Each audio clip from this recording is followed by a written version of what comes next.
Fala galera, beleza? Tudo tranquilo? Nessa aula a gente vai continuar falando sobre ondas, né? Sobre ondulatório. Na última aula eu deixei um material para vocês darem uma lida, darem uma olhada, né?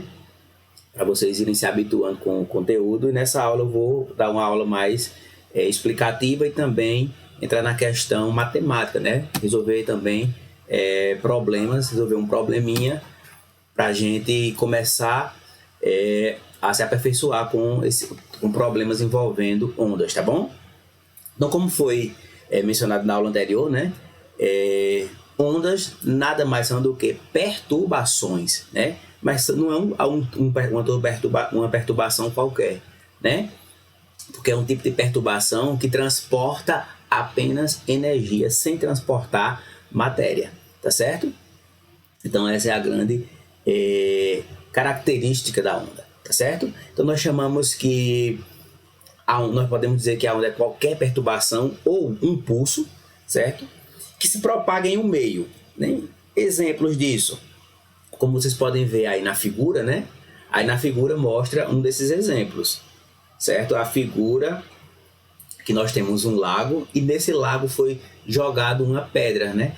A partir do momento que você joga uma pedra aí, né, nós podemos perceber que várias ondas, né, concêntricas aqui são formadas, né? E se tiver algum objetozinho aí na superfície do lago, a gente observa que a onda, quando passa, o objeto sobe e desce, ou seja, não transporta a matéria, tá bom? Beleza? Então, olha só. Outro tipo de onda, né, a gente pode perceber também em uma corda. Então, imagina que duas pessoas estão segurando, né, uma corda e uma faz um movimento, né, de sobe e desce, certo? Então, o que vai acontecer? Uma onda vai começar a se propagar aí nesta corda. E aí eu quero chamar a atenção para esse tipo de onda aí, que é esse que a gente vai mais estudar, tá certo? Então, olha só, aqui nesse tipo de onda, certo? Que é uma onda periódica, certo? Nós podemos observar algumas coisas bem interessantes. A gente observa que, a partir de algum momento, deixa eu pegar aqui a caneta, a partir de algum momento, ó, essa onda ela começa a se repetir, ó. Há uma repetição, tá vendo? Há uma repetição. Isso acontece em determinado tempo, né? As repetições acontecem em determinado tempo, que a gente chama aqui de período, certo?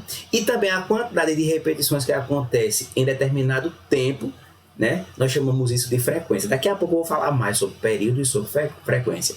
Mas o que eu quero chamar a atenção para vocês é o seguinte: esse lado mais alto aqui da onda, ó, esse lado mais alto aqui da onda, né? Esse pico, a gente chama isso aqui de pico mesmo, certo? A gente chama isso aqui de pico ou crista, certo? Crista da onda, certo? E aqui embaixo nós chamamos de vale, certo? Então, pico, vale. Então, a distância entre duas cristas, ó, duas cristas aqui, essa distância aqui, ó, é exatamente o comprimento da onda, certo? Beleza? Então, aqui, ó, a onda tem este comprimento aqui, ó, que é a distância entre duas cristas, ou a distância entre, por exemplo, a distância entre um vale, a distância entre dois vales também consecutivos também é o comprimento de onda. Bom, beleza? Ou a distância, ó, essa distância aqui, ó, isso aqui também pode ser, também um comprimento de onda. Tá beleza? Então era isso que eu queria mostrar para vocês por enquanto. Daqui a pouco a gente fala mais sobre isso. Então, o movimento da mão, né, vão provocar sucessão de ondas senoidais, né? Esse tipo de onda a gente chama de ondas senoidais, porque lembra lá o gráfico do seno, né? Tá certo? Então, olha só, aí, ó, né? Então, imagina aqui que essa onda que essa corda tá fixa aqui, ó, e esse movimento de sobe e desce provoca essas ondas senoidais, tá bom? Então, nós temos aqui, ó, o sobe dessa aqui, a vertical, na verdade, é a direção de propagação, é onde a onda está se propagando. E a direção de vibração, né, é exatamente no sentido horizontal, tá certo? E essa onda, ela se propaga com uma velocidade, que é o que a gente vai descobrir agora como calcular essa velocidade, certo? Então, nós sabemos lá da mecânica que a velocidade, para calcular a velocidade, nós dividimos a distância pelo tempo, né, que é ΔS sobre ΔT. No caso particular das ondas, quem seria a distância? ΔS seria o comprimento da onda, né, que é lambda, certo? E o ΔT, o tempo, é exatamente o período, é o tempo que demora a acontecer a nova repetição daquela onda, né? É o que a gente chama de período, que é esse T maiúsculo. Então, dessa fórmula aqui que a gente calcula a velocidade da onda, né? Beleza? Então, olha só, aqui, né? Esse V é a velocidade da onda, a distância percorrida, ΔS, e intervalo de tempo, né? Aqui, lambda é o comprimento de onda sonora ou de onda eletromagnética, e T maiúsculo é o período da onda. Nós vamos falar agora um pouquinho mais sobre isso. O que seria esse período T?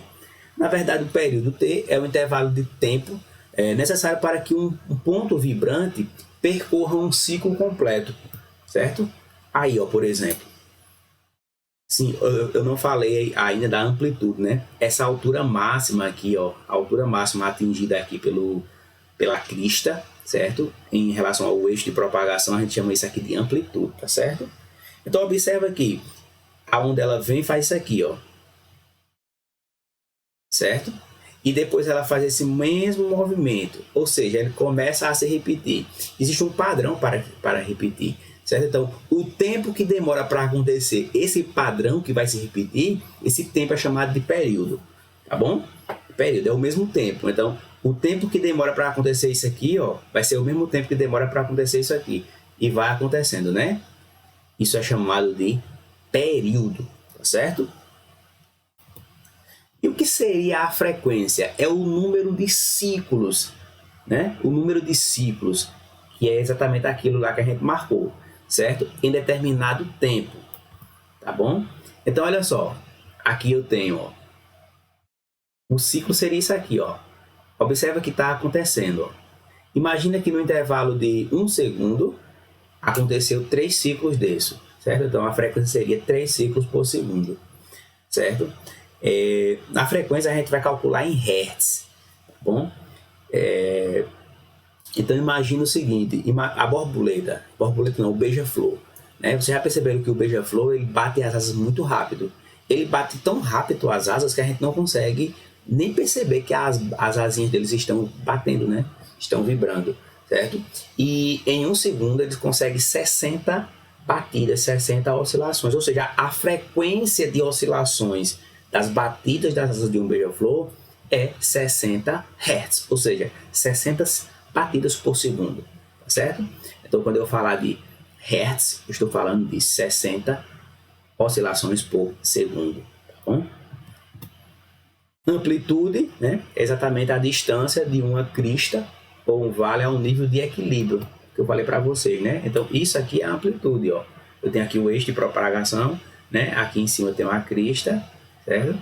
E essa altura máxima aqui, ó, em relação ao eixo até a crista, a gente chama de amplitude. Do mesmo jeito até o vale, né? Que é igual, tá bom?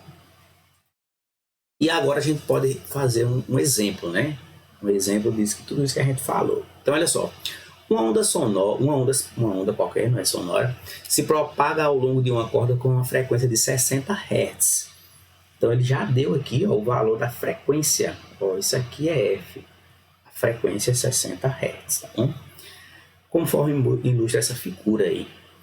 Ele quer saber a amplitude, certo? Para saber a amplitude, deixa eu pegar aqui um lápis diferente, vamos pegar aqui uma cor, a cor preta. Ó, o eixo é esse aqui, ó. O eixo de propagação, eu vou fazer aqui, ó. O eixo é esse. Ficou um pouco torto, né? O eixo é esse de propagação, tá bom? Aí, para a amplitude, nós vimos que é A amplitude é o quê? A distância do eixo até a crista ou até o vale, né? Então aqui, ó. Tá abrindo um pouco, não cai. Bora lá. Então, ó, tá um pouco torto, né? Esse aqui, isso é a amplitude. Isso é a amplitude. Aqui também, ó. Certo? Isso é a amplitude. Tá bom? É a amplitude. Quanto maior essa amplitude, né, mais energia essa onda vai transportar. Não matéria, energia, tá bom? Então, a amplitude, a gente conta, ó, cada quadradinho desse vale 1 centímetro. Vamos ver quanto quadradinho tem. Ó. 1, 2, 3, não é isso? Ou seja, a amplitude será chamada A igual a 3 centímetros. Bom? 3 centímetros ou 0,03 metros, transformando, mas pode deixar em centímetro. Qual o valor do comprimento de onda? Vamos lembrar que o comprimento de onda é o que? A distância entre duas cristas ou dois vales. Então é isso aqui, ó. O comprimento de onda é isso aqui. Ó. O comprimento de onda é isso. Isso aqui. Que a gente chama de lambda, né? Para saber o valor, eu conto quantos quadradinhos tem. 1, 2, 3, 4, 5, 6, 7, 8 quadradinhos. Certo? Então, lambda igual a 8 centímetros ou 0,08 metros, né? 0,08 metros, né? Por que aqui é bom transformar para metro? Porque depois eu vou calcular a velocidade, né? E a frequência é hertz, né? A quantidade de oscilações em 1 segundo. Então a gente tem que fazer aí as transformações, né? Para ficar no Sistema Internacional de Unidades. E na letra C ele quer saber a velocidade, né? A velocidade é a velocidade V. A velocidade é lambda comprimento de onda vezes a frequência, certo? Então, vamos lá. A velocidade vai ser igual. O comprimento de onda, a gente calculou aqui que é 0,08, né? 0,08 vezes a frequência, que é 60. Logo, a velocidade vai ser igual. Fazendo essa multiplicação aqui, né? 0,08 vezes 60, eu obtenho 4,8 metros por segundo. Esse é o valor da velocidade. Eu posso colocar aqui, ó. V igual a 4,8 metros por segundo, tá bom? Olha só. Olha só, gente. Aqui, né? Aqui vocês perceberam que ficou V igual a lambda vezes F, né? Mas lá na formulazinha que a gente viu, nós tínhamos assim, V igual a lambda sobre T, né? Então, por que ficou lambda vezes F? Na verdade, ficou assim porque o período é o inverso da frequência e a frequência é o inverso do período. Então, eu posso dizer que F é igual a 1 sobre T, tá certo? E aí, colocando aqui na fórmula, eu vou obter o quê? V igual a lambda vezes... aqui é 1 sobre T, né? 1 sobre T é F. Por isso que eu posso ter essa fórmula aqui, tá bom? Beleza, gente? Então, era isso que eu queria mostrar para vocês nessa aula de hoje. Bons estudos e até a próxima aula.